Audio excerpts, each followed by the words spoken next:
అందరికీ తొలి ఏకాదశి శుభాకాంక్షలు.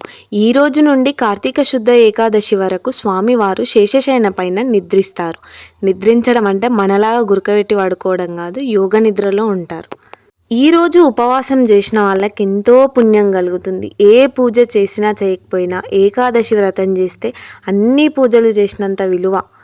ఈరోజు ఉపవాసం ఎందుకు చేస్తారంటే, రాక్షసులు కూడా దైవభక్తులే కదా, స్వామివారిని అడుగుతారంట, మీరు నిద్రలోకి పోతే ఈ 4 నెలల పాటు మాకెట్లా స్వామి, మేము ఎట్లా జీవించాలి అని అడిగితే అప్పుడు స్వామివారు తొలి ఏకాదశి నాడు ఎవరైతే ఉప్పు కారం అన్నం తింటారో వాటిలో మీరు చేరి వాళ్ళ కడుపులోకి పోయి అక్కడ జీవించండి అని చెప్తారంట. అందుకే ఈరోజు ఉపవాసం ఉండకపోతే అనారోగ్యం పాలవుతాము అని అర్థం. ఇంకా మా ఊరి దేవుణ్ణి అయితే దర్శనం చేసుకోండి. శేషశయన పైన పడుకున్న దేవుడు కూడా మీకు దర్శనం ఇస్తున్నాడు. ఇంకా మీరు ఏ గుడికి పోయినరు?